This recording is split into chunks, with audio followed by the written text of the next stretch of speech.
नमस्कार. चला तर आपण आजच्या व्हिडिओमध्ये पाहणार आहोत मराठी व्याकरणातील अत्यंत महत्त्वाचा टॉपिक म्हणजे भावे प्रयोग. भावे प्रयोग कशा प्रकारे करायचा म्हणजे भावे प्रयोग करत असताना भावे प्रयोगाची आपण व्याख्या बघूया. आता व्याख्या काय आहे त्याची?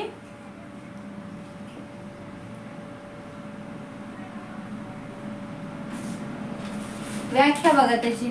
जेव्हा एखाद्या वाक्यातील कर्ता व कर्म बदलता क्रियापदावर काहीही परिणाम होत नाही त्याला काय म्हणतात? भावप्रयोग. म्हणजे जेव्हा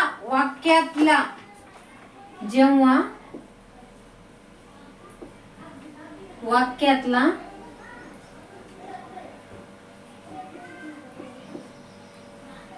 कर्ता व कर्म बदलला पण क्रियापदावर त्याचा काहीही परिणाम होत नाही.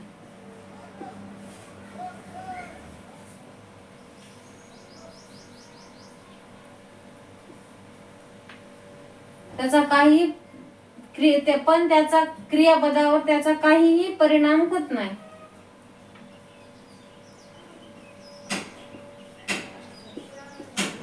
परिणाम होत नाही.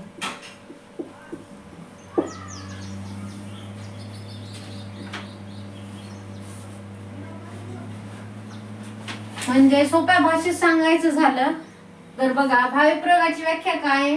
जेव्हा वाक्यातला कर्ता व कर्म बदलला पण क्रियापदावर त्याचा काहीही परिणाम होत नाही त्याला काय म्हणतात? भावप्रयोग असं म्हणतात. म्हणजे कर्ता व कर्मानुसार क्रियापद बदलतच नाही या वाक्यामध्ये. त्याला सोप्या पद्धतीमध्ये काय म्हणजे कर्ता व कर्म याच्यानुसार क्रियापद बदलत नाही त्याला काय? भावप्रयोग असे म्हणतात. म्हणजे क्रियापदाला त्याचा काही परिणाम होत नाही. तर आता आपण त्याचं एक उदाहरण बघूया.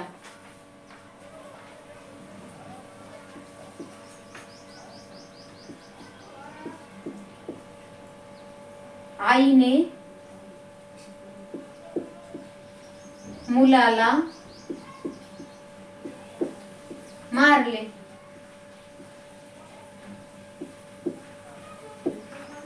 म्हणजे ह्या वाक्यामध्ये काय दिलेलं आहे? आईने मुलाला मारले. याच्यामध्ये काय आहे? कर्ता आणि कर्म. कर्ता कोण आहे? आई कर्ता आहे. कर्म काय केले? मुलाला. म्हणजे आईने मुलाला मारले क्रियापद. तर बघा, म्हणजे या वाक्यामध्ये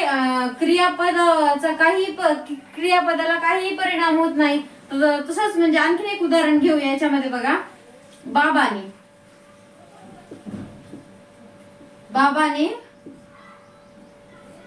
मुलीला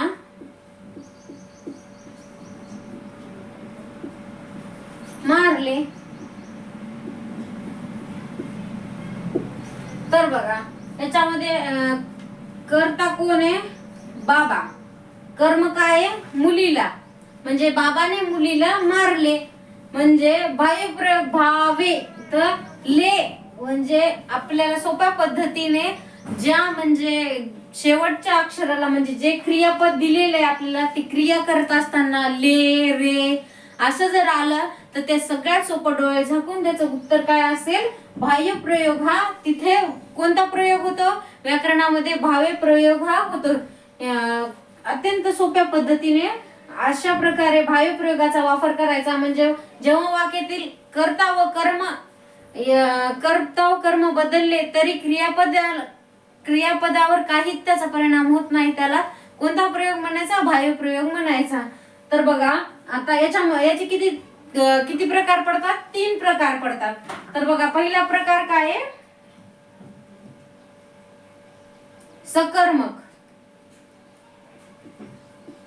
सकर्मक बाह्य प्रयोग. दुसरा काय आहे? अकर्मक बाह्य प्रयोग.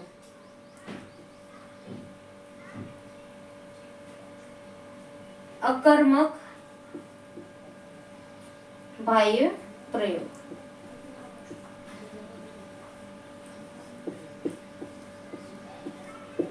आणि तिसरं काय आहे?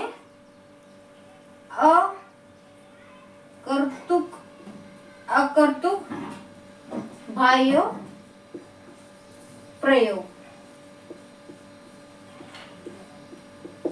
तर बघा, बाह्य प्रयोगाचे प्रकार किती पडतात? 3 प्रकार पडतात. बाह्य प्रयोगाचे किती? 3 प्रकार पडतात.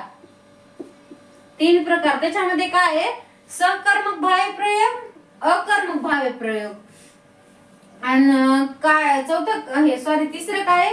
अकर्तुक बाह्य प्रयोग. याचा आपण डिटेल मध्ये पाहणार आहोत. हे तिन्हीची व्याख्या बघणार आहोत आणि त्याच्यानुसार आपण उदाहरणही बघणार आहोत. आपण बाह्य प्रयोगाचे किती? 3 प्रकार आहेत. सुरुवातीला सकर्मक बाह्य प्रयोग. सकर्मक बाह्य प्रयोगाची व्याख्या काय आहे बघा. आता एखाद्या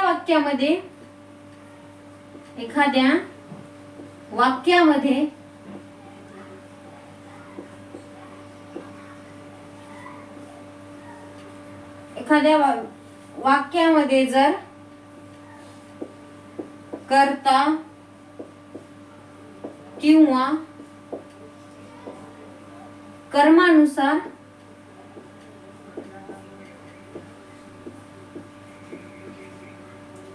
क्रियापद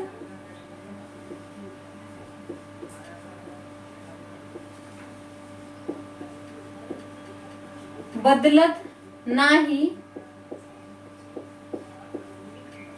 क्रियापद बदलत नाही, त्यामध्ये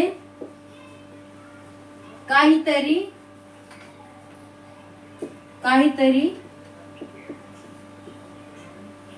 कर्म किंवा काम केलेले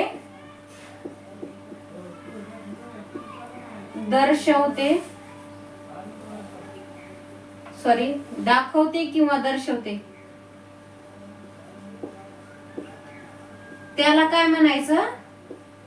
सकर्मक बाह्य प्रयोग.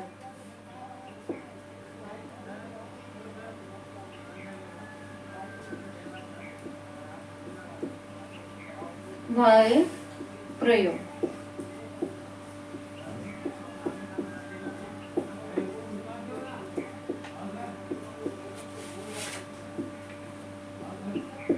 सकर्मक बाह्य प्रयोग म्हणजे अत्यंत सोप्या पद्धतीने बघा. सकर्म म्हणजे एखाद्या वाक्यामध्ये जर कर्ता किंवा कर्मानुसार क्रियापद बदल नाही, फक्त त्या वाक्यामध्ये काय दर्शवलेले असते?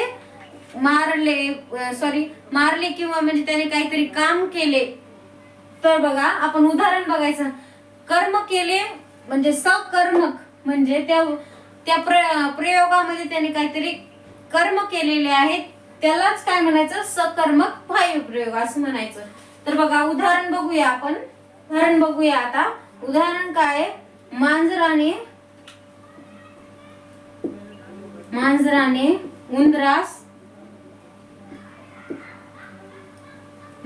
उंदरास मारले.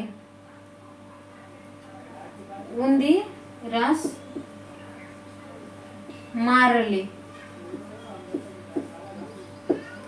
तर बघा, म्हणजे या वाक्यामध्ये काय केलेलं आहे? कर्ता कोण आहे? मांजर. काय कर्म करीत आहे? उंदरास मारण्याचे कर्म करीत आहे. क्रियापद कोणते आपलं? मारले. म्हणजे जसं की तुम्हाला मी बाह्य प्रयोग बघत असताना सांगितलं, भावे शेवटला काय? वे म्हणजे त्याच्यावर जर शेवटच्या क्रियापदाला मात्रा दिलेला असेल, रे, ले, वे, के असं जर असेल तर डायरेक्ट त्याचं उत्तर काय असेल? कोणता प्रयोग असेल? इथं बाह्य प्रयोग हा असेल. तर बघा, याच्यामध्ये काय दिलेले उदाहरण? मांजराने उंदरास मारले. जसं आपण सुरुवातीला पाहिलं होतं, आईने मुलीस मारले.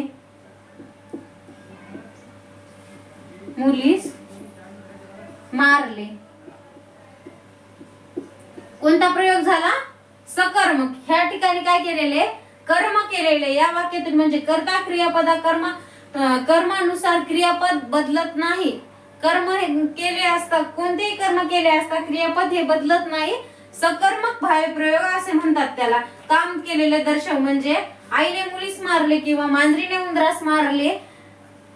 शेवटला काय आलं ले, म्हणून हा कोणता प्रयोग झाला? भावप्रयोगामधील पहिला प्रयोग कोणता आहे? सकर्मक भावप्रयोग. तर तिसरं बघूया आपण. त्याच्यामध्ये काय दिलेले आहे? शिक्षकाने विद्यार्थ्यास शिकवले. शिक्षकाने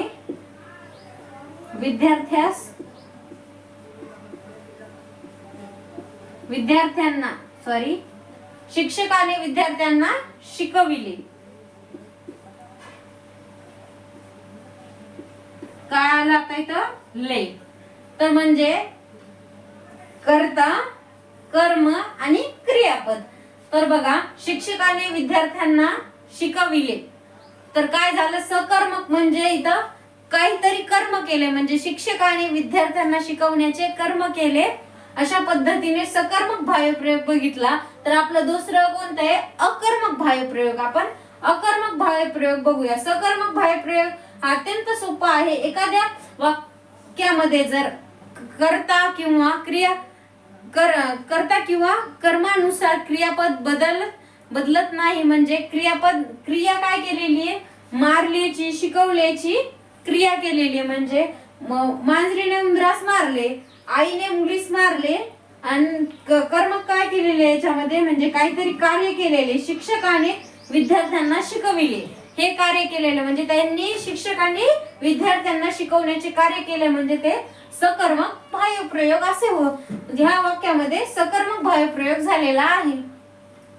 दुसरा भावप्रयोगाचा प्रकार कोणता आहे? अकर्मक. म्हणजे ज्या वाक्यामध्ये कर्ता कर्मानुसार क्रियापद हे बदलत नाही, म्हणजे क्रियापद ला काही बदल होत नाही किंवा त्याच्यामध्ये काहीही कार्य केलेलं नाही, म्हणजे अकर्मक. सकर्मक मध्ये कसं होतं? काहीतरी काम केलेलं किंवा कार्य केलेले होते. तर आता अकर्म म्हणजे काहीही कार्य केलेले नाही, त्याला काय? अकर्मक असे म्हणतात. तर बघा, आपण व्याख्या बघूया सुरुवातीला याची. जेव्हा एखाद्या वाक्यात कर्ता व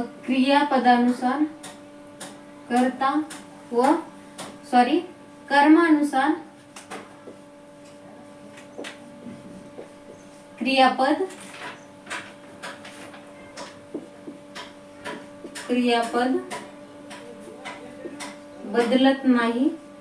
बदल होत नाही,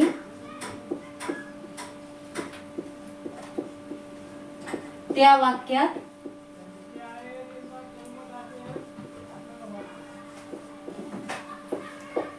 कोणतेही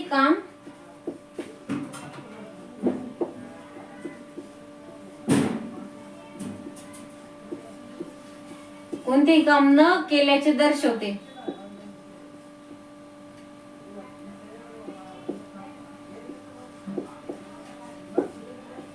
न केल्याचे दाखवते. त्याला काय म्हणायचं? अकर्मक. म्हणजे या भावप्रयोगामध्ये काय आहे? अकर्मक भावप्रयोग म्हणजे कोणतेही काम न केल्याचे. अकर्म म्हणजे त्याने काहीही काम केलेले नाही. सकर्मक म्हणजे त्या वाक्यामध्ये काय काम केलेलं आहे त्यानं. तर बघा, जेव्हा एखाद्या वाक्यामध्ये कर्ता व कर्मानुसार क्रियापद बदलत नाही व त्या वाक्यामध्ये असे काहीही कार्य न केल्याचे दाखवते, म्हणजे अकर्म म्हणजे काहीही कर्म केलेले नाही दाखवत, त्याला काय? अकर्मक भावप्रयोग असे म्हणतात. त्याच्यामध्ये काय? तू हसावे,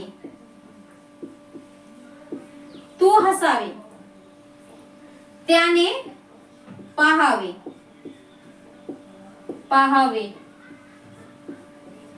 अकर्म म्हणजे त्याने हसावे. त्याने म्हणजे स्वतः काहीही कर्म न करता स्वतः म्हणजे त्याने हसावे. त्याने पाहावे, त्याने तू हसावे, हे म्हणजे अकर्म. म्हणजे जेव्हा एखाद्या वाक्यामध्ये कर्ता व कर्मानुसार क्रियापद बदलते व त्या वाक्यात काहीही कर्म म्हणजे हसणे हे काही कर्म नाही, पाहावे हे काही कर्म नाही, म्हणजे स्वतःची स्वतः त्याने करावे म्हणजे काहीही कर्म नाही, त्याला काय अकर्मक भावे प्रयोग. आता आपला शेवटचा कोणता आहे? अकर्तुक भावे प्रयोग. आपण अकर्तुक भावे प्रयोगाची व्याख्या बघू. आता शेवटचा प्रकार काय आहे? अकर्तुक भावे प्रयोग. म्हणजे अकर्तुक भावे जेव्हा एखाद्या वाक्यात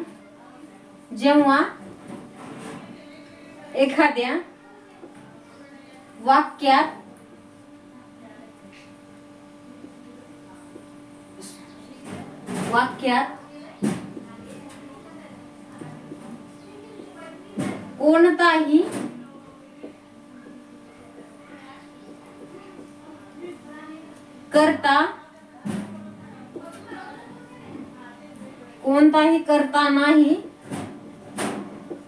त्याला काय म्हणतात? अकर्तुक भावे प्रयोग. अकर्तुक भावे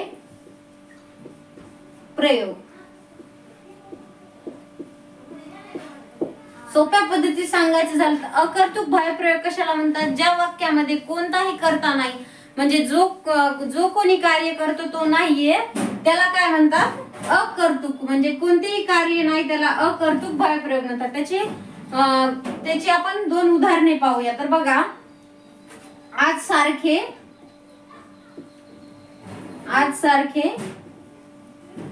गडगडते.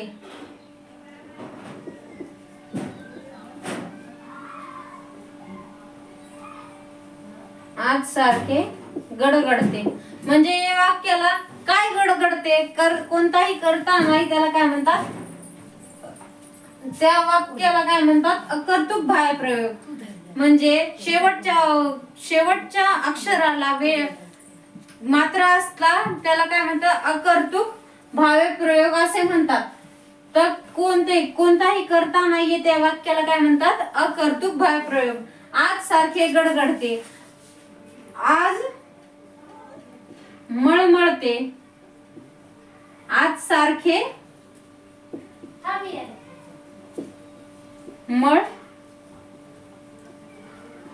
मळते. म्हणजे या वाक्याला पण काय करता आहे का? नाही. म्हणजे आज सारखे मळमळते म्हणजे कोणाला सारखे मळमळते किंवा कोणाला सारखे गडगडते, हे काय या वाक्याला काय करता आहे का? नाही. अशाच पद्धतीने आपण भावे प्रयोगाची तिन्ही प्रकार पाहिलेले आहे. सकर्मक भावे प्रयोग, अकर्मक भावे प्रयोग आणि अकर्तुक भावे प्रयोग. जर तुम्हाला असंच व्याकरणाविषयी म्हणजे मराठी व्याकरणाविषयी जर तुम्हाला डिटेल मध्ये व्हिडिओ जर पाहिजे असतील तर माझ्या खाली डिस्क्रिप्शन मध्ये लिंक दिलेली माझ्या चॅनलची, त्याच्यावर जाऊन तुम्ही पूर्ण व्हिडिओ पाहू शकता. काय म्हणतात सॉरी भावे प्रयोगाविषयी पूर्ण व्हिडिओ डिटेल मध्ये पाहू शकता. तसंच समासावरही व्हिडिओ बनवलेले आहेत मी, आणि सर्व स्पर्धा परीक्षे, पोलीस भरती परीक्षेविषयी, मॅथमॅटिक्स, बुद्धिमत्ता या सर्व स्पर्धा परीक्षेविषयी माझे व्हिडिओ आहेत. तर आजचा व्हिडिओ कसा वाटला तुम्हाला नक्की कमेंट मध्ये कळवा.